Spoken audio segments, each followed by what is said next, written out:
친구와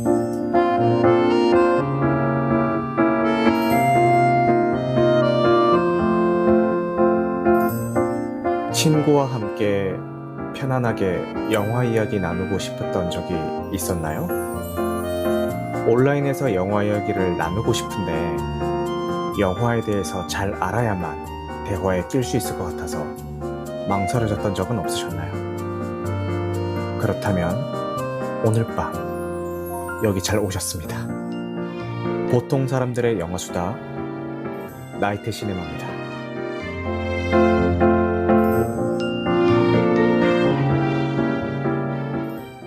네, 안녕하세요. 오늘은 왓챠 파티 기능을 이용해서 에너미 앳 더 게이트를 다 같이 감상을 하고 지금 이 자리에 모였습니다. 토요명화 감상회의 순기능이죠.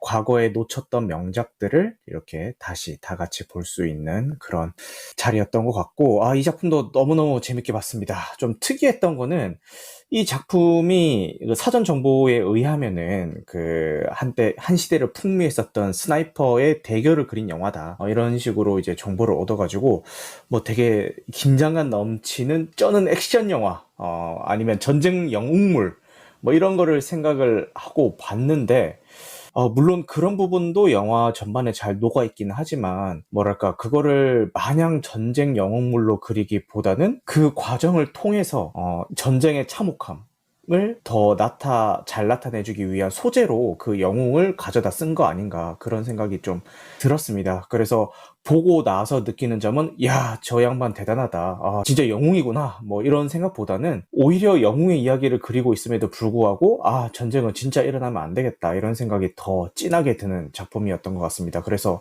되게 특이하게 봤고, 그리고 영화를 감상하다가 저희 모두가 같이 입 모아서 말이 많아졌던 그 씬 있죠? 배드씬? 배드씬이 너무 좀 독특해가지고 그것도 좀 기억에 남네요.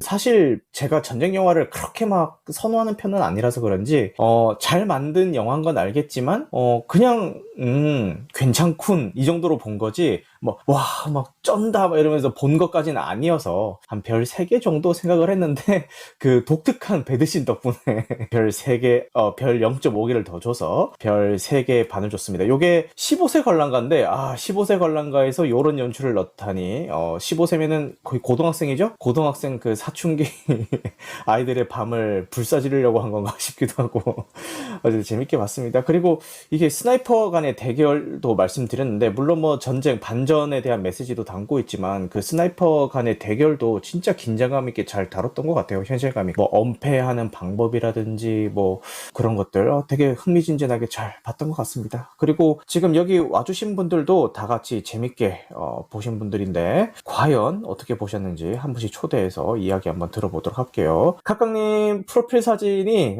주드로의 탈모 애프터 사진인데, 이 작품에서는 탈모 비포의 모습을 볼 수 있고요. 그리고 비포라고 해서 완전 비포는 아니고 정말 초기 단계, 그러니까 우리가 결과론적으로 지금 주드로 배우의 모습을 알고 있기 때문에 그 시절의 모습을 보면은 아이고 저 때부터 좀 그 조짐이 있었구나 겨우 느낄 수 있을 단계, 그 단계의 모습으로 이제 나오시더라고요. 그럼 먼저 각각님부터 이 작품 어떻게 보셨는지, 그리고 여러 번 보신 걸로 알고 있는데 처음에 뭐 어떻게 봤고 지금 여러 번 보니까 또 어떻다 이런 거 얘기해 주시면 좋을 것 같아요.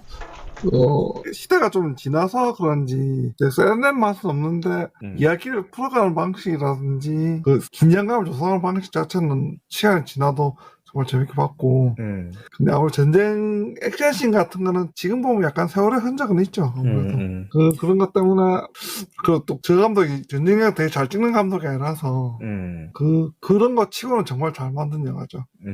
근데 뭐 액션씬은 조금 지금 봐서는 부족할 수는 있는데, 스나이퍼가 서로 대결을 하는 그 장면에 대한 긴장감만은 말씀하신 것처럼 세월이 지나도 어떤 빗바람 없이 여전히 보는 사람마저 쫄깃하게 만드는 그런 면이 좀 있었던 것 같아요. DJ 부모님 오셨네요. 실질적으로는 네. 불가능하지 싶어요. 저게 저 정도로 저 후진총으로 사병 맞췄다면 분명 비겁한 짓도 많이 하고. 그러니까 이제 실존 인물이기 때문에 뭐 100여 명을 스나이핑 했다는 거는 팩트지만 400명을 죽였대요. 100여 명이 아니고, 소대가리님이 400명 죽였다고 얘기했어요. 400명, 400여 명을 죽였다는 거는 팩트지만 그 과정에서 영화에서처럼 되게 멋있게 막 이렇게 한 게 아니고 뭐 좀 비겁한 방법, 권모술수도 좀 쓰고 뭐 이런 식으로 했을 거다. 그런 말씀이신 거죠?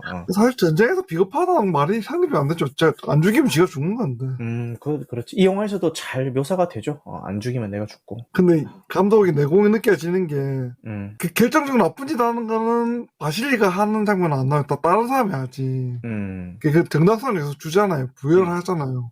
영웅 서사를 만들기 위해서 좀 그랬던 것 같기도 하고요. 감정선을 계속 따라갈 수 있게끔. 드라마로 봤을 때 정말 지금 봐도 손색이 없어 정말 잘 만든 영화다라는 생각이 들어요. 네. 저도 동의합니다. 좋습니다. 그러면은 디테일한 얘기는 한 번씩 돌아간 뒤에 하기로 하고요. 우리 뻐꾸기님은 요거 처음 보셨나요, 오늘? 네, 오늘 처음 봤고요. 네, 느낌이 어떠셨나요? 지금 저희 중에서는 아마 그 훈련 가장 최근에 받으신 분 같은데 어떻게 보셨을까요? 뭐 그거랑 뭐 딱히 관계 없이 잘 봤고요. 네. 그리고 영화를 전체적으로 봤을 때 물론 이제 전쟁이나 그런 저격수의 이야기도 있지만 저는 먼저 그러니까 선동과 선전에 대한 것도 참 되게 와닿았었거든요. 사실 이 전쟁 영웅, 그러니까 실제로 우리가 나왔던 실제로 전쟁 영웅들도 물론 정말 말도 안 되는 상황에서 승리를 하고 말도 안 되는 어떤 공적을 올린 건 맞겠지만 정말 그렇다고 그들이 천하무적이라든지 정말 어떤 흔들리지 않는 그런 사람이 아닐 거잖아요. 왜냐하면 사람이니까. 그래서 어떤 다른 전쟁 영웅을 다룬 영화들보다 그런 면을 좀 보여줘서 되게 좋았던 것 같고, 그리고 결국 그도 한 명의 군인이고 어떤 전체적으로 봤을 때 그냥 이용당하고 있는 한 명의 군인이다라는 말을, 그러니까 그런 느낌이 많이 받았어요. 그도 어느 순간부터는 그만하고 싶고 어떤 영웅이라는 위치, 어떤 지위나 위치를 내려놓고 싶지만 이제 그럴 수 없는 하나의 존재로서, 하나의 어떤 그런 톱니바퀴로서, 군인으로서 계속 나아갈 수밖에 없던 그런 상황들이 되게 현실적이라서 되게 좋았고, 다만 조금 아쉬웠던 건 그 장교 있잖아요, 장교. 그 연적이라고 해야 되나? 네. 그 양반은 조금 그랬어요. 왜요? 그게 실제로 그랬을지 어쩔지 모르겠는데, 너무 이렇게 감정이 이렇게 너무 빨리빨리 변하는 게 아닌가. 그리고 또 거짓 보고까지 하는 건 조금, 그 장면은 조금. 그 선전장교 말씀하시는 거죠? 네, 선전장교. 네, 그 주인공 친구. 네, 약간 연적같이 나오는. 아무래도 얘도 장교고 군인인데, 지가 만든 스타를 그렇게, 그것 때문에 자기가 어떻게 더 높은 곳으로 올라갔잖아요. 여자의 눈이 멀어서 그래요. 근데, 여자들은 그랬다는 거. 질투심에 휩싸여가지고. 사실 조금 그 장면은 조금 자기적이라고 느꼈는데, 근데 또 마지막에 또 그렇게 장렬하게 전사하잖아요. 자기 끝까지 뭐랄까 의리랄까 군인으로서 이제 죽잖아요. 그 장면 물론 그게 연출이었겠지만 그 정도 되게 좋았었고, 그리고 상대편 저격수로 나왔던 그 배우도 굉장히, 원래 이제 맨날 어디 앉아서 이렇게 얘기하는 장면만 보다가 그 배우가 원래는 설국열차에서도 그랬고 저기 트루먼쇼에서도 그랬죠. 근데 이런 연기도 잘하는구나라고 생각이 들었고, 굉장히 그 표정이나 그런 게 굉장히 좀 말은 많이 안 하는데 그냥 살벌하더라고요. 눈빛이나 그런 게. 캐스팅 되게 잘한 것 같아요. 그러니까 너무 멋있더라고. 냉철하고 이렇게 냉미남 같은 느낌. 그래서 근데 이게 거의 20년 전 영화인데 그분은 그때나 지금이나 비슷한 것 같지 않아요? 네, 그리고 트루먼 쇼에서 봤던 것도 그렇고 저기 거기 뭐냐 그 영화 그 설국열차에서 봐도 그렇고 그때도 할아버지였고 지금도 할아버지인 것 같아서. 그러니까 이래서 노안이 세월이 흐르면은 동안이 되는 겁니다. 그러니까요. 똑같더라고. 주드로 머리만 봐도 세월이 느껴지는데 그 아저씨는 똑같아. 사실 저는 주드로도 더 좋았지만 그 배우도 굉장히 좋았었고요. 그리고 무엇보다 레이첼 바이스. 레이첼 바이스가 너무 이쁘더라고요. 약간 맞아. 전쟁 중이긴 한데 너무 얼굴이 하얘가지고 와. 아, 맞아. 아, 근데 그 최대한 좀 꼬장꼬장해 보이려고 분장을 한 시도는 네. 보였는데 하긴 그래도 예뻐. 했는데 그래도 너무 그렇지. 거의 약간 톤이 어, 거기만 한 느낌이야, 맞아, 영화가. 맞아. 근데 어떻게 보면 이 감독이 영리한 게 음, 어쨌건 이거는 뭐 다큐도 아니고 영화잖아요. 음, 영화니까 되게 약간 긴장감 빼주고 그리고 관객들이 좀 더 보기 쉽게 이제 그렇게 하는 장면이 있어야 되니까 그 정도는 뭐 그리고 넘어갈 수 좀 없는 부분인 이거는 것 같고. 아까 제가 얘기했던 배드신과도 연결되는 건데 아무리 옷을 입고 있어서 뭐 구정물이 튀거나 그러지 않는다고 해도 이제 뭐 샤워 여건이라든지 이런 것들이 안 좋은 상황이었을 텐데 네. 엉덩이가 너무 뽀얀 거 아닌가라는 생각도 좀 아유, 들더라고. 그 순간에 그걸 네. 음, 아, 그랬습니다. 네, 그 그거 옛날에 그거 생각나네요. 그 추노였죠? 한국 드라마 추노에서 이다혜 그거 배우 어. 혼자 너무 뽀얗게 나와가지고 사람들이 아니 엄청 욕했다고. 근데 그거는 어, 좀 어너 레벨인 게 이다혜 어. 배우는 아예 풀메라가 나왔잖아요. 그러니까 모르시는데 갑자기 그 생각이 나네요. 아, 저는 이제 단순히 어떤 그런 영웅의 서사뿐만 아니라 좀 더 음, 현실적으로 그리려고 노력했고 그리고 그런 영웅들이 어떻게 탄생하게 되는가 음, 그리고 그걸 어떻게 이용을 하는가 음. 전쟁 속에서 그런 걸 보여주는 영화들도 되게 좋았습니다. 맞아요. 뻐꾸기님은 아까 제가 얘기했었던 영웅 서사뿐만 아니라, 반전 메시지도 담고 있는 것 같다고 했는데, 거기에 뻐꾸기님은 이제 언론, 어떤 선전 효과, 뭐 이런 것들까지도 좀 이야기하고 있는 것 같다. 그리고 영웅은 그 인물 자체보다는 그 영웅을 이용하려고 하는 어떤 그 힘에 의해서도 좀 만들어지는 것 같다. 이런 얘기들을 해주신 것 같습니다. 네. 좋은 지점이에요. 그리고 소대가리 님도 이거 보면서 채팅으로 많이 말씀을 해주셨는데, 이거 어떻게 보셨는지 말씀 부탁드리겠습니다. 네. 네, 예, 오랜만에 봤는데 네. 너무 재밌었고요. 근데 이건 용서사는 아니라고 생각하거든요, 저는. 어떤 면에서요? 이게 사실 저격수라는 게 전쟁에서 제일 더러운 면을 담당하고 있다고 보는 게 맞지 않나 싶어요. 아, 네. 왜냐면은 저 숨어서 음, 언제 무슨 상황이 일어나는지도 모른 채 저격당하잖아요, 당한 사람은. 그렇죠. 그런 역할을 하는 사람.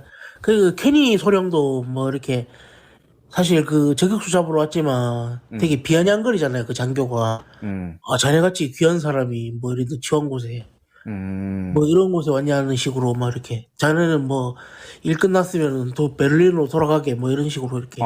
맞아, 맞아. 그리고 뭐 자이제프도 마찬가지죠. 음, 그 뭐 선전의 그 도구로 사용될 뿐이지 음, 결국에는 뭐 자기가 그 원하는 거 아무것도 못 이루죠. 음, 그리고 마지막에 그 레이첼 와이즈하고 결국에는 만나도 네. 마지막에 만나는 걸 잡아줄 때도 음악이 되게 구슬프게 나오잖아요. 막 이렇게. 멜로 BGM이 아니라 슬픈 BGM을. 그게 이제 결과물이 그렇게 썩 좋지가 않다라는 거죠. 그게 뭐 승리의 깃발을 휘두르고 있고 뭐 이렇게 음, 다시 재회의 기쁨을 누려야 되는데 음. 전쟁의 결과라는 게 그렇게 썩 좋은 것 같지는 않다라는 거죠. 맞아요. 그래서 엔딩 크레딧 올라가기 직전에 나오는 그 문구들도 전쟁의 승리와 그리고 그 자이제프의 어떤 그 총이 뭐 어떤 박물관에 걸렸다라는 되게 좀 웅장한 멘트임에도 불구하고 엔딩 크레딧 올라갈 때 나오는 음악은 되게 좀 구슬픈 음악이 나오잖아요. 그 그렇죠. 지점도 얘기해 예, 주신 것 뭐 같아요. 네. 되게 슬펐어요. 그 뭐 실존 인물이고 굉장히 오래 사셨대요. 그리고 장수하셨구나. 예. 예. 어, 그 제가 보기에는 스나이퍼를 다룬 영화 중에서는 예. 그래도 제일 긍정적이지 않았나. 그치. 다 그 대부분 안 좋았던 것 같아요. 저격수 음. 나오는 영화들은. 제가 저격수 나오는 영화 이거 말고 본 게 아메리칸 스나이퍼를 극장에서 동생이랑 봤었는데, 그것도 안 좋죠. 그거 좀 지루했거든요, 솔직히. 거기도 예, 마지막에 안 좋고. 예, 예전에 저 톰 베린저라고 예. 나오던 저기 스나이퍼라는 제목의 아예 영화가 있어요. 어, 89년도 영화인가? 하여튼 뭐 그런데 네. 거기서도 되게 안 좋게 그려졌었어요. 음, 저격병이라는 거는 뭐 이렇게 팀워크도 없고 음, 제멋대로고 음, 여기서 보면은 괜히 하고 뭐 돌아가라는데 명령대로 안 따르고 음, 그리고 장비도 이렇게 일반 병들 쓰지 않는 장비 쓰고 음, 그게 좋지 않죠. 그리고 그 영화가 사실상 보면은 되게 지루해야 맞는 건데 저격병이라는 게 막 액션이 없잖아요. 그렇지. 가만히 숨었다가 그냥 음, 목표물 보이면 쏘고 뭐 이런 건데 그 긴장감을 끌어내는 게 되게 음악이었는데 음악이 되게 요번에 다시 보니까 좀 많이 오더라고요. 러시아 분위기에 뭐 민요 같은 음악들 많이 썼고, 그리고 막 되게 막 그 합창 같은 그 되게 웅장한 음악 나오는데 그게 긍정적으로 보이지 않게 하는 장치로 보이더라고요. 관객으로 하여금 이게 이 전쟁이라는 게 되게 멋있어 보이면 안 되게끔. 맞아. 그거는 확실히 있었던 것 같아요. 그래서 뭐 대규모 병력이 나오는 장면도 되게 막 치열하게 싸우거나 그런 장면이 아니라 그들 간에서 막 후퇴하지 말라고 하고 말도 안 되게 총 배분하고 뭐 이렇게 탈주하는 병사 있으면 아군 적군 가릴 것 없이 다 쏴버리고 이런 것들을 되게 중점으로 보여주잖아요. 예, 포옥동장님이 스나이퍼 또 93년도 개봉이라 그러시네요. 그랬구나. 좋습니다. 맞네요. 그러네. 93년도 개봉이었구나. 이거 뭐, 그랬었어요. 그래가지고 되게, 다시 봤는데 너무 재밌었고, 네. 역시 나이트 시네마 영화를 참 잘 고른다. 아니, 여러분이 보자고 해서 고른 건데 그렇게 얘기해 주시면 좋습니다. 참고로 다음 주는 스펜서입니다. 요번에 왓챠에 등록이 됐죠? 스펜서 최신 영화 한번 비교적 최신 영화 한번 보도록 하죠. 네. 다이애나비 이야기를 다뤘다고 하는데 기대하고 있습니다. 이렇게 세 분의 얘기를 들어봤는데 뭐 저희가 이 영화 보면서 주드로 얘기를 되게 또 많이 했어요. 왜냐면 워낙 뭐 유명한 배우이기도 하고 이 작품에서는 정말 잘생기게 나오잖아요. 아까 저희가 레이첼 바이스 얘기도 했지만, 뭐, 주드로도 그에 만만치 않게 되게 조각 같은 미모로 나오는데, 저는 최근 모습도 저는 되게 잘생겼다고 생각을 하고 있었거든요. 머리가 그렇게 됐을지언정. 야, 머리가 저런데, 자꾸 머리 얘기해서 죄송한데, 머리가 저런데도 저 정도 포스면은, 진짜 멋있었겠다라고 막연히 생각만 하고 있었는데, 이 작품에서 보니까 진짜 멋있더라고요. 너무 잘 했던 것 같고. 그리고 퀘니 소령. 요 인물은 이게 실존 인물을 다루고 있음에도 불구하고 퀘니 소령은 이제 가상의 인물이라고 이제 설정이 된 걸로 알고 있어요. 독일군의 어떤 저격수로 나오고 자이제프의 라이벌로 이제 나오게 되는 거죠. 이분도 되게 캐스팅도 잘 하고 배역도 가상의 인물임에도 불구하고 매력적으로 캐릭터를 잘 그려낸 것 같고, 그리고 아까 소대가리님께서 이제 스나이퍼라는 소재를 가지고 오면은 아무래도 액션이 막 이렇게 역동적인 액션이 나오기는 힘든 보직이다 보니까 연출하기가 굉장히 힘들었을 거라고 얘기를 하셨는데 동감을 합니다. 왜냐면은 이 작품 역시도 이 뭐 자이제프든 퀘니 소령이든 막 뛰어다니거나 어디 막 슬라이딩해서 확 들어가고 막 총 갈겨가지고 막 하고 이런 장면이 전혀 안 나오잖아요. 그냥 둘 다 자기 자리 고수하면서 그냥 서로를 겨냥하거나 아니면 뭐 적진을 겨냥하거나 이렇게 하다가 한 발씩 쏘고 이게 다인데 그 상황을 만드는 그 연출이 되게 좋았다라는 생각이 들거든요. 물론 그 장면에 대한 연출도 좋지만 되게 재미있는 상황을 만들어 놨던 것 같아요. 그러니까 예를 들어서 그 꼬마 사샤를 통해서 뭐 이렇게 저렇게 서로 척보가 오가다가 이제 서로 만나게 되는 장면이라든가, 아니면은 폐 공장 같은 데서 이제 서로를 맞닥뜨렸을 때 폭격에 의해서 유리창이 와장창창 떨어져가지고 그 유리를 통해서 서로를 이렇게 좀 감시하면서 이렇게 저격 대결을 펼친다든가, 아니면은 시가전으로 서로 저격을 겨누고 있을 때 끊어진 건물 사이를 이제 뛰어가는 장면들을 보여주면서 좀 긴장감을 연출을 한다든가, 뭐 그런 어떻게 보면은 좀 정적인 액션일 수도 있는 거에다가 좀 재미있는, 그러니까 좀 흥미로운 상황들을 만들어 넣어가지고 좀 더 장면에 힘을 준 것 같다라는 생각도 해봅니다. 요거는 감독님이 진짜 잘 하신 부분인 것 같아요. 그런 생각이 듭니다.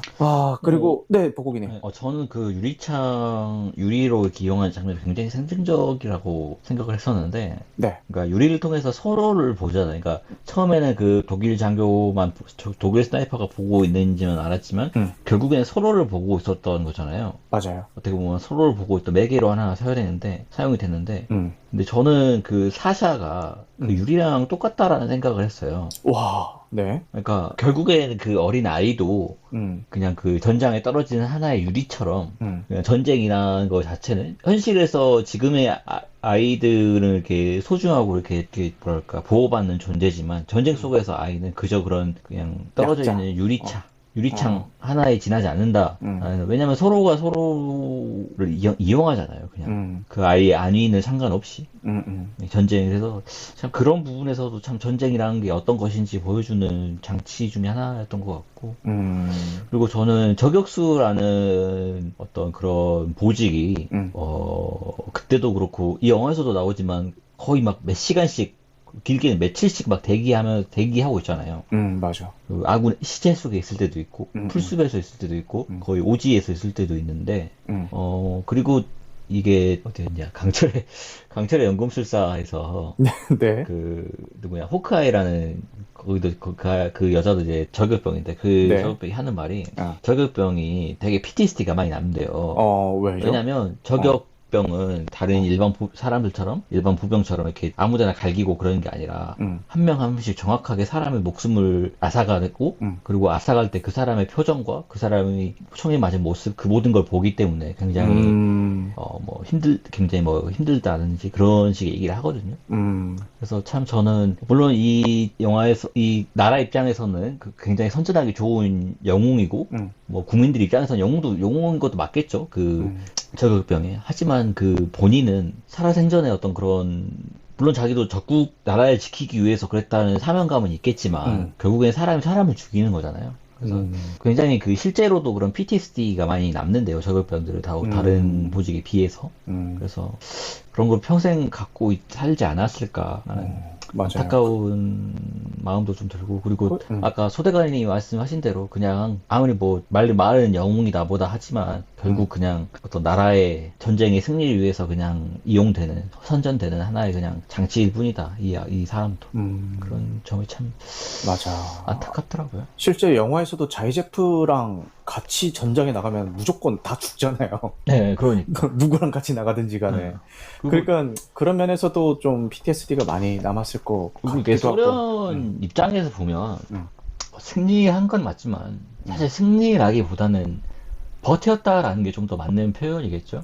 물론 그렇지. 선전은 그렇게 했겠지만 승리했다고 했겠지만 그러기에는 사람이 너무 많이 죽었거든요. 소련도 맞아. 피해를 너무 많이 입었기 때문에 민간인 군인 할 거 없이 엄청 많이 죽었죠. 죽었죠. 너무 많이 죽었기 때문에 왜냐면 그때 당시에 소련이 독일에게 밀리지 않았던 건 오직 병사 수밖에 없었기 때문에 그리고 어떤 환경에 대한 적응이나 그런 것들밖에 없었고 기술적인 면이나 어떤 그런 병력의 질 자체는 독일군과 비교할 수 없었기 때문에 그래서 그 영화에서 대사로도 나오잖아요. 독일 누구야 퀘니 소령이 사샤에게 왜 이제 독일군에게 잘 대해주느냐라고 물으니까 사샤가 물론 뭐 목적을 가지고 접근한 거긴 하지만 독일군이 이길 거고요. 이기는 쪽에 있는 게 맞다고 생각했어요. 라는 대사도 나오고 실제 병사들도 막 아비규환에 시달리다가 독일군은 지금 전차도 있고요. 뭐도 있고요. 폭격기도 있고 뭐도 있네. 뭐도 있고요. 막 엄청 멘붕에 빠지고 그리고 그 일반 민간인들도 계속 얘기하죠. 독일군이 이길 거라고 계속 그런 식으로 얘기를 하는데 그 과정에서도 진짜 좀 참혹하다는 생각이 들었습니다.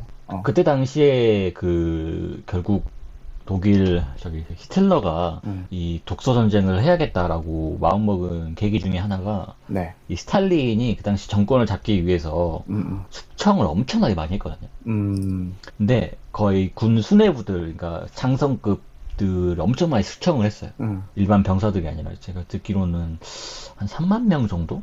거의 지휘관급들을 많이 그렇게 숙청을 해서 그래서 결국 전쟁을 하기로 한 계기 중에 하나라고 알고 있거든요. 그래서 사실 스탈린이 자신의 권력을 이용해서 자신의 권력을 잡기 위해서 그런 짓을 하지 않았다면 조금 더 쉽게 전쟁을 풀어갔을 수도 있었겠죠. 아니면 전쟁이 아예 일어나지 않을 수도 있었겠고. 그래서 그런 점만 봐도 그렇게 스탈린은 그렇게 전쟁에서 이겼다, 우리가 승리했다 하지만 이 민간인들과 그냥 일반 국민들은 정말 씻을 수 없는 상처들과 가족의 죽음 그런 것들을 겪고 있는 게 아닌가. 그리고 존시님도 말씀하세요. 죄송합니다. 그런 점도 보여주는 것 같더라고요. 영화가. 맞아요. 존시님도 저도 처음 봤는데 정제된 다큐 같은 고전적인 연출이 좋았어요. 스포츠 영화 같기도 했고요. 그렇네. 그 스나이퍼의 대결이 어떻게 보면 이게 전쟁 상황이긴 하지만 약간 스포츠 구도랑도 좀 닮아 있다라는 생각도 들기는 하네요. 그죠? 그리고 가강님. 이 영화 약간 촌스럽게 느껴지는 게, 음, 지금 가만 생각해보니까 저런 연출들을 우리가 많이 봐왔기 때문에 그런 건데, 음. 그 원전에 해당되기 때문에 그렇게 생각될 수 있는 것 같아요. 아, 그 당시에 봤으면은, 그쵸. 굉장히 어. 그때 느낌하고 지금 느낌하고 확 다르겠죠. 그치. 그리고 아까 떡구미님께서 홍보장교가 제일 이해가 안 된다고 하는데 저는 그 친구가 제일 이해가 되는데 아, 왜요? 제일 어떤 면에서? 인간적인 캐릭터 아니었던가요 그 사람이. 질투에 휩싸여가지고, 아니, 난 근데 그 장면은 좀 그랬어요. 그러니까, 질투에 휩싸여서 막 질투하고 막 하는 건 다 이해를 하는데, 그, 자이제프에 관해서 악의적인 기사를 맞아. 막 내라고 거기가 하잖아요. 좀 그랬어. 그 장면은 조금, 저 장면은 조금 선 넘는데? 이런 생각이 좀 들긴 하더라고요. 사람이니까 그렇게 할 수 있는 거잖아요. 어. 마실리 같은 사람은 거의 신처럼 나오잖아요 거기서. 신처럼? 실제로 어. 인간이 아닌 것처럼 나오잖아요. 아, 신처럼 나온다. 네. 그쵸. 응. 저는 오히려 바실리보다는 그 사각터 그 친구가 약간 더 인간적인 편도 느껴졌고, 다닐로프 대위. 네. 그리고 실제로 2차 대전, 1차 대전 때 그 제국兵한 명 있으면은 일개 소대를 못 움직이게 막았대요. 제국이 딱 들어오면은 못 가는 거예요. 그 누가 어디 있는지 모르니까. 겁나서 못 움직이지. 그 총알을 맞아 죽은 사람보다 얼어 죽은 사람이 더 많다고 하더라고요. 아, 못 움직이다가? 그지. 그때 뭐 방안이 잘 되는 것도 아니고 그러니까. 아, 그렇지. 동상 걸려서 얼어 죽고 막 그랬다고 하더라고요. 아이고야. 아, 진짜. 여러분, 전쟁은 절대 일어나서는 안 됩니다. 그때 당시에 점점 그 그러니까 러시아에도 겨울이 점점 오고 있던 시기이기 때문에 후반에 가면 갈수록. 그래서 이제 결국 병력을 물린 것도 그 이유가 거의 주요했었죠. 겨울이 오고 있다라는 게. 그래서 정말 많이 얼어 죽었을 거예요. 게다가 독일의 기후와 러시아의 기후는 정말 많이 다를 테니까요. 뭐 러시아가 그냥 추운 나라는 아니잖아요. 거의 세상에서 거의 제일 추운 뭐 북극과 남극 같은 데를 제외하면 그런 맞아. 지역이니까. 존시님도 연기는 조셉 파인즈가 제일 좋았다. 조셉 파인즈가 그 정치장교로 나오는 다닐로프 대위, 걔가 제일 좋았다. 그렇게 제일 입체적인 인물로 나오죠. 처음엔 약간 좀 어리버리하기도 하고 착한 애처럼 나오다가 뒤에 이제 막 질투에 휩싸이기 시작하면서 제가 볼 때는 일부러 분장을 그렇게 한 것 같은데 약간 다크서클도 점점 심해지는 것 같기도 하고 그 눈 주변 벌겋게 돼가지고 막 그렇게 하더라고요.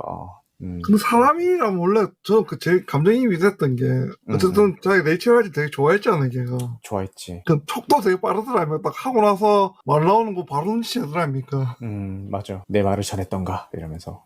그 갑자기 뭐 왜 맞겠냐고 그렇게 따지는데 보통 촉으로 그렇게 알 수 있는 게 아니거든요. 그렇지. 그리고 또 정치장교 하려면은 얼마나 또 예민하겠어요 이게 주변 상황에 대해서. 그리고 그 보면서 느꼈던 게 퀘니 소령이 그 환경 세팅하고 막 이러는 거 보면서 그 스나이핑을 하기 위해서 최적의 환경을 막 세팅하고 실시간으로 벌어지는 그 상황에 대해서 이제 판단력이라든지 뭐 그런 것들을 하는 걸 보면서 와, 스나이프 하려면 진짜 예민해야겠다 이런 생각도 좀 들더라고요. 그리고 저거는 실력뿐만 아니라 실전 경험도 진짜 많아야지 저 정도로 대응을 할 수 있겠다라는 생각도 좀 들고 대단했습니다.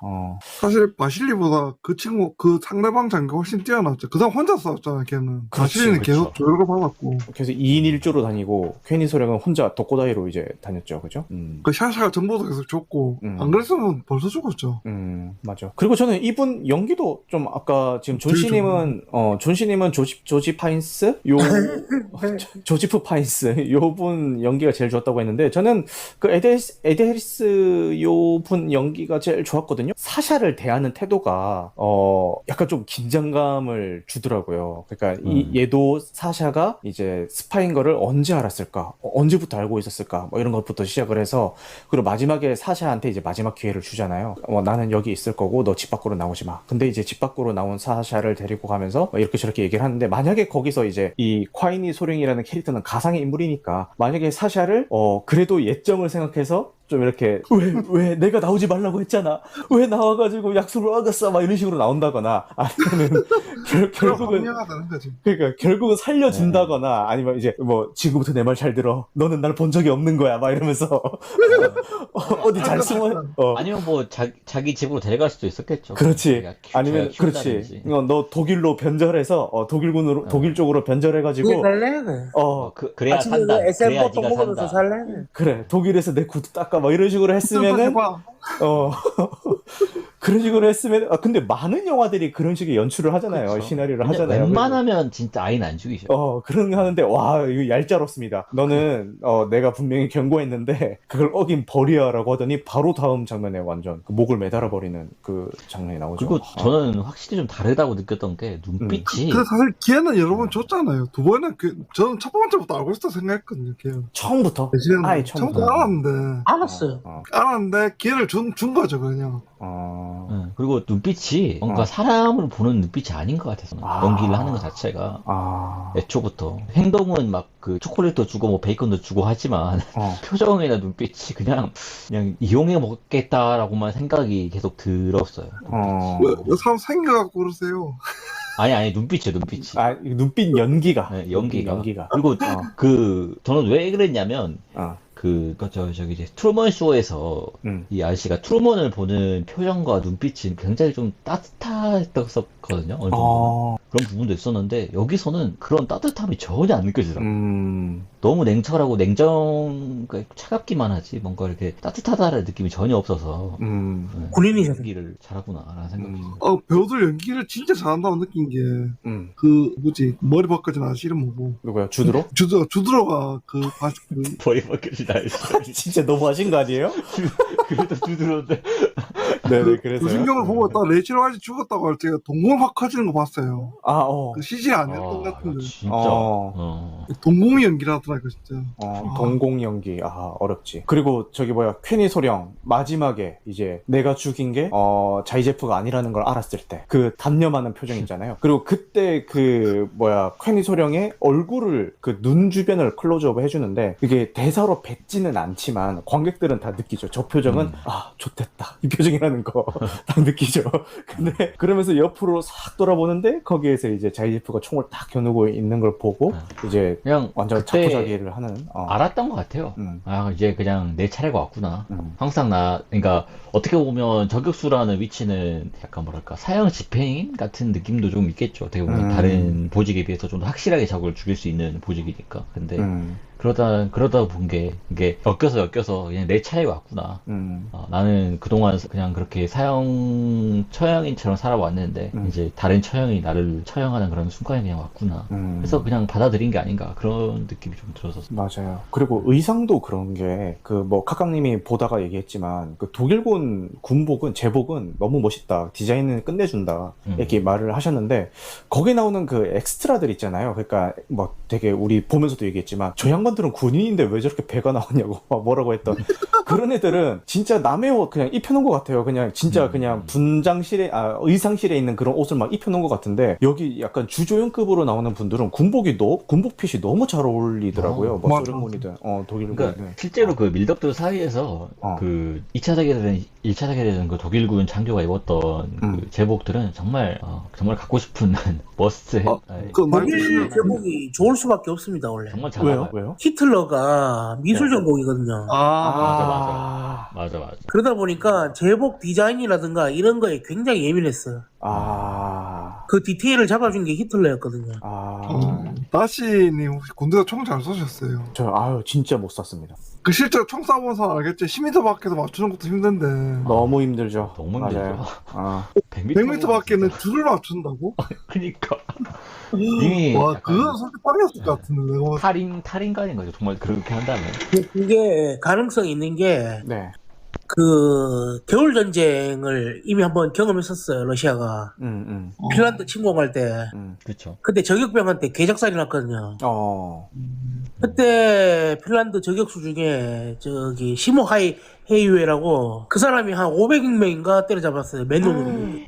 맨눈으로? 예, 스코프도 없고 그 사람은 원래 뭐냐면 오리 사냥꾼 출신이에요. 와. 그냥 생총 들고 그 눈보라 있는데 그 누워가지고 행군하는 러시아군 한 500명 때려잡아갖고 그 사람 실제로 보면 입이 이렇게 돌아가 있어요. 총을 이렇게 입에 갖다 대갖고 이렇게 받침 이거 한다고 해가지고 이렇게 턱 돌아가 있는 상태로 그러니까 그 뭐지 BTS 아는 사람도 있지만 그 적성에 많은 사람도 분명히 있었을 거예요. 사람 되게 많은 거예요. 적성, 네. 그러니까 이게 PTSD가 오려면은 명분이 없으면은 그게 오게 되는 것 같아요. 그러니까 아메리칸 스나이퍼 같은 것도 보면은 사실상 이라크 전쟁은 명분이 없잖아요. 그 미군이 그냥 그렇죠. 쳐들어갈 건데 그거를 이제 인지 부조화를 이제 극복하려고 자기가 계속 하다 보니까 PTSD가 왔는데 자기 합리화를 계속 하는 거지. 예, 자기 자이제프 같은 경우에는 어쨌든 그 독소동맹 깨지고 예, 러시아를 지켜야 되는 거잖아요. 소련을. 그쵸. 그러다 보니까 이제 뭐 명분도 있고 그러다 보니까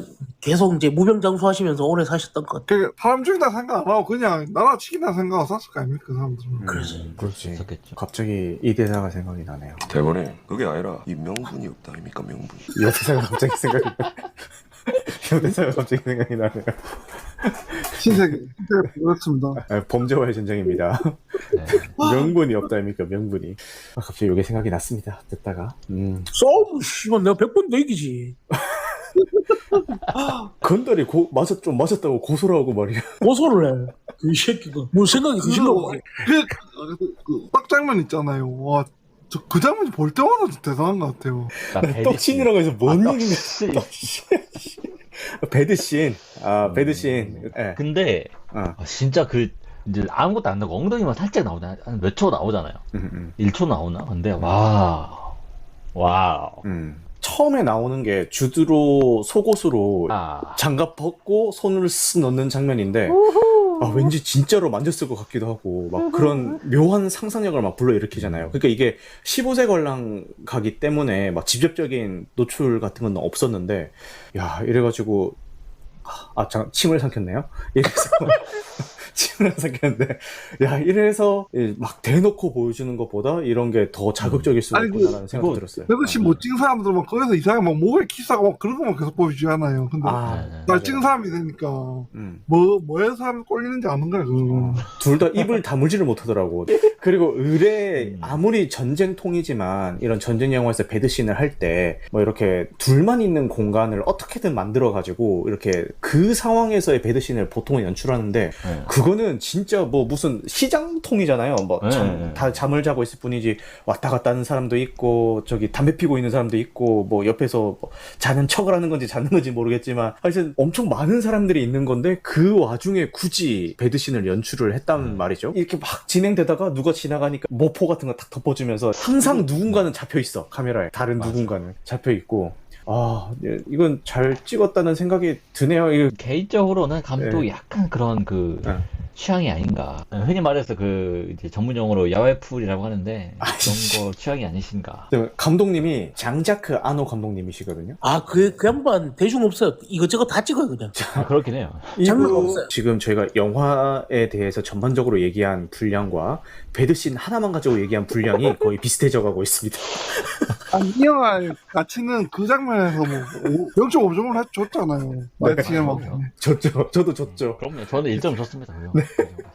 근데 이 영화가 특이하게 아무리 봐도 망할 영화는 절대 아니거든요. 이게 봤을 때. 그러니까 제가 명작이다까지는 아니지만 괜찮네, 재밌네 이렇게는 볼 수 있는 영화라고 생각이 드는데 흥행 참패를 했어요.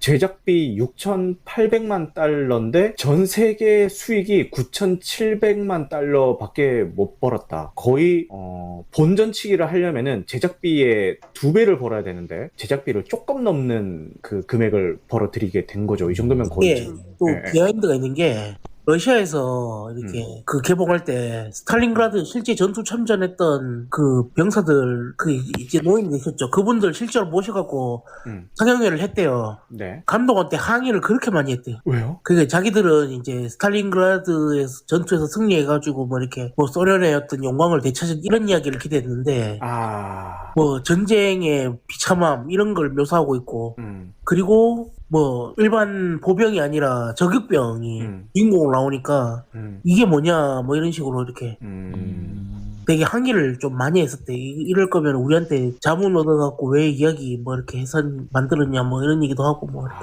그분들 입장에서 그럴 수도 있겠다. 그리고 이런 얘기도 있네요. 그 당시 분위기가 전쟁 영화는 미국 만세 이거 아니면은 진짜 힘들었다고 흥행이 그런 얘기도 있네요. 그랬을 그러니까 것 같아. 한국 시장 얘기가 아니라 이제 뭐 북미라든지 이런 다른 시장을 했을 그때 때. 나왔던 게 라이언 일병과의 그때 그런 얘기가 나올 때니까. 그러니까 그게 아니면은 진짜 힘들다라는 얘기가 있었네요. 그런 시대적인 상황들도 좀 있었던 것 같고. 저는 존씨님 아까 조셉 파인즈 연기가 제일 좋았다고 하셨는데 저는 동감이 가는 게 저는 일부러 디렉션을 그렇게 준 것 같았거든요. 네. 그 스나이퍼끼리 대결할 때 음. 그 캐니의 소령하고 주드로는 감정을 거의 배제시킨 것 같더라고요.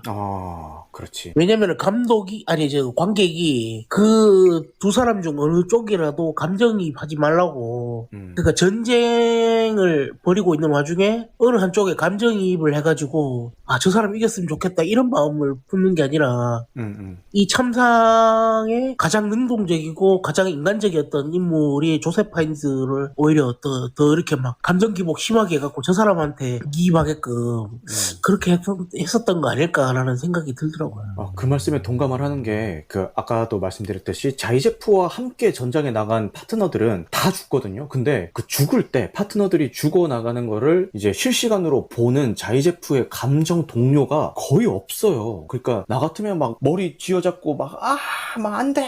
뭐 이렇게 소리라도 한번 지를 법한데 뭐 그러지도 않고, 그리고 돌아와서도 좀 시리에 차가지고 막 동료를 떠나보냈어. 이건 뭐 승리가 아니야. 막 이런 식으로 막 좀 그런 씬도 한번 나올 법한데 뭐 오히려 막 살아 돌아왔다고 되게 즐거워하면서 우리는 뭐 죽을 줄 알고 전장에 나갔는데 살아 돌아온 것만으로도 뭐 기쁜 거다. 막 이러면서 막 즐기고 있고 막 이러니까 좀 관객들이 감정이입할 대상으로는 뭐 대단한 인물인 건 알겠지만 감정이입을 할 대상으로는 조금 힘들지 않았을까. 이게 아까 소대가리님 말씀과 좀 연관이 그러니까 우리가 흔히 전쟁 영화를 보면은 이게 반전 영화든 아니면은 무슨 뭐 미국 만세든 어떤 인물이 그 뭐 국가라든가 사상 같은 걸 대변하는 경우가 많잖아요. 많지. 예. 근데 그런 게 아예 배제되다 보니까 관객이 어디 기댈 데가 없는 것 같았어요. 이 영화 자체에. 그래서 흥행이 잘 안 되지는 않았을까.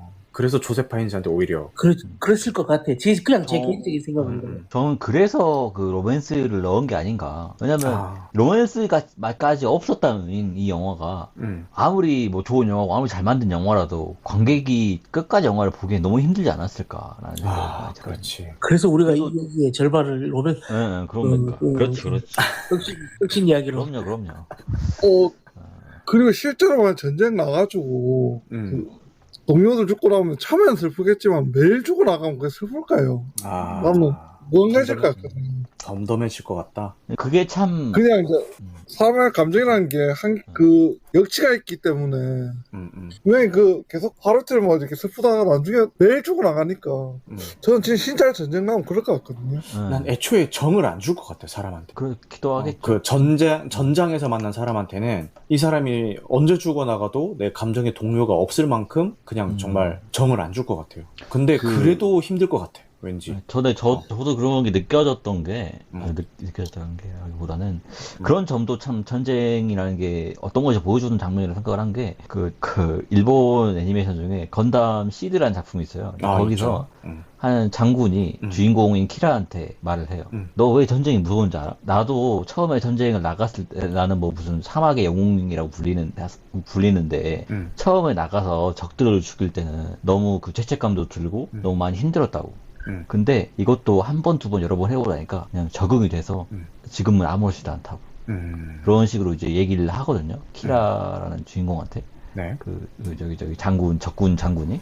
그래서 그런 거를 또 들어가 있는 게 아닌가. 그러니까 각각님이 말씀하신 대로 처음에는 정말 슬프고 안타깝고 그렇겠지만 나중 가면 적응이 될 거 아니에요, 사람이. 그래서 나중에 슬프지도 않을 수도 있겠죠. 그게 그러면 사실 옳게 된 건가? 정말로. 근데 그 자체가 정말 더 슬프지 않나. 슬프지 않나라는 생각이 좀 들었습니다. 실상은 되게 더 끔찍했던 게 네. 거기 이제 포위당한 상태였다 그러더라고요. 스탈린그라드 자체가. 그러다 보니까 보급이 안 돼가지고 식량도 바닥나고 아이고. 그 추운데 석유도 없고 아이고. 이 나중에는 쥐하고 뭐 이렇게 벌레까지 다 잡아먹었대요. 그러다가 먹을 게 없어서 시체를 이렇게 아휴. 인육을 뜯어먹어가지고 나중에는 그거를 경찰 그 공안들이 그걸 단속하러 다녔대. 인육 먹는 사람들. 아. 그 살이 이렇게 불어나가지고 다들 하도 그 많이 먹어갖고. 그리고 그때 당시에는 그때 그 독소전쟁 자체가 굉장히 처절한 전투였어요. 독일도 그렇고 소련도 그렇고. 왜냐면 독일은 전쟁을 끌면 끌수록 자원 자체가 이제 점점 부족해지는 상황이었고, 뭐 소련은 뭐 말할 것도 없겠죠. 굉장히 괴멸적인 피해를 많이 입었기 때문에. 그래서 서로 전쟁을 하는 물자는 부족해지고 보급은 늦어지고 뭔가 뭐 근데 그런 상황에서 뭐 군인들이 제대로 뭐 밥이라든지 뭐 이런 그런 편의 시설이나 그런 게 있을 리가 없잖아요. 기본적인 것도. 그래서 그런 상황 속에서 전쟁이 계속 벌어졌다면 그 추운 나라에서 정말 더한 일도 많이 벌어졌겠죠. 앞으로 뒤로 가면 후퇴를 죽일 거야. 참 총알이 이제 적군이 아니라 아군을 향하는 날인 게. 그쵸. 수대가리님이 말씀하셨던 장면 중에 하나도 적군과 아군이 모두 우리를 겨누고 있는 그 장면 초반에 나오죠. 그게 전쟁이죠. 맞아. 그게 전쟁이지. 그 진짜 영화지처럼 그런 경고조차 없겠죠. 지금부터 움직이면 발포하겠습니다. 이런 얘기도 안 그냥 하겠죠. 쏘는 거지. 그러면은 얘기가 어느 정도 많이 나온 것 같은데 이제 돌아가면서 마무리 멘트 한 번씩 하고 마무리하도록 하겠습니다.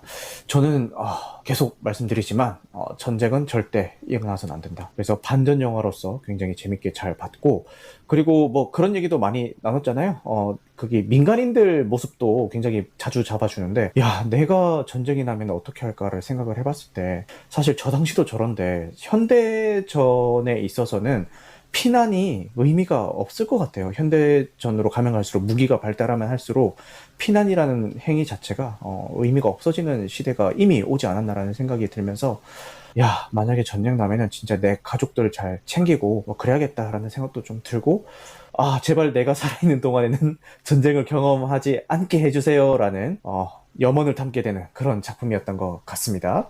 네, 그리고 카강님 마지막으로 하실 말씀 있으면 자유발언 부탁드리겠습니다.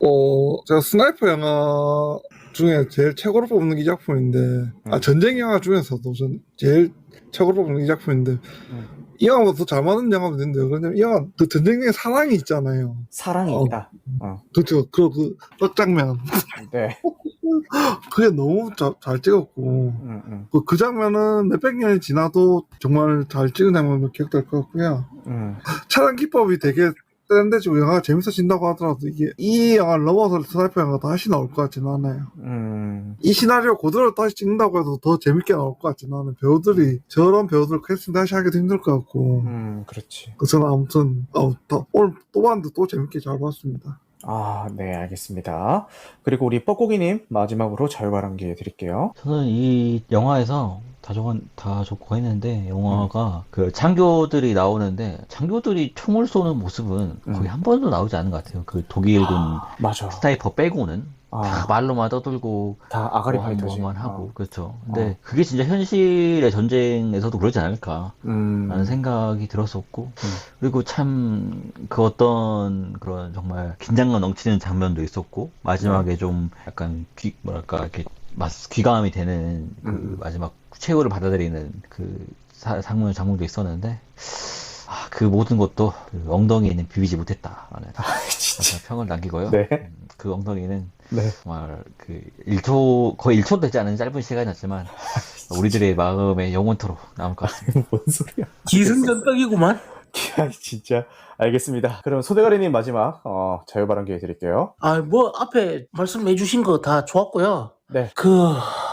이 영화는 이제 그 음악으로 밥 먹고 들어간다는 생각이 들어요.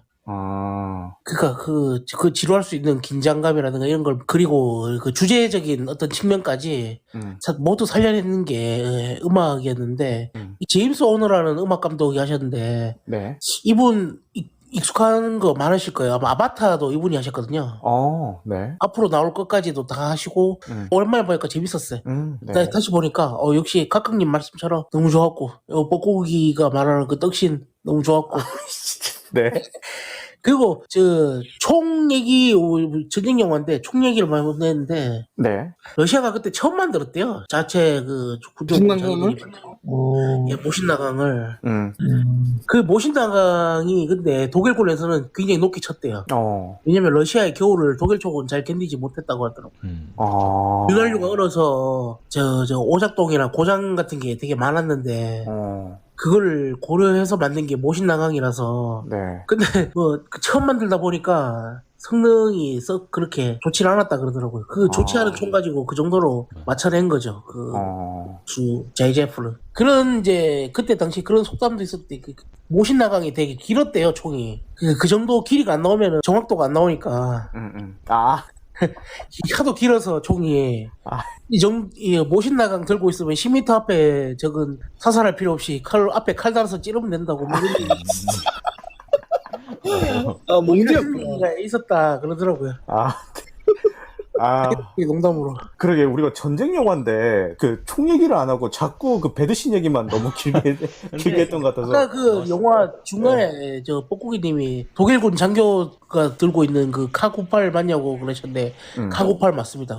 카고팔 맞군요. 야, 근데 소대가리님은 총기도 잘하시네요. 근데 러시아가 이 안전성이 정말 좋을 수밖에 없는 게 환경이 워낙 거칠고 척박해. 맞아. 척박하기 때문에 총이 일단 안 나가면 총이라고 할 수가 없잖아요. 그렇지. 그래서 그런 점은 굉장히 믿을만하다. 왜냐면 뭐 AK-47을 만든 나라니까. 그렇지. 군대 갔다 오신 분들은 다 사격 훈련 한 번씩 하셨을 테니까 다들 공감을 하실 겁니다.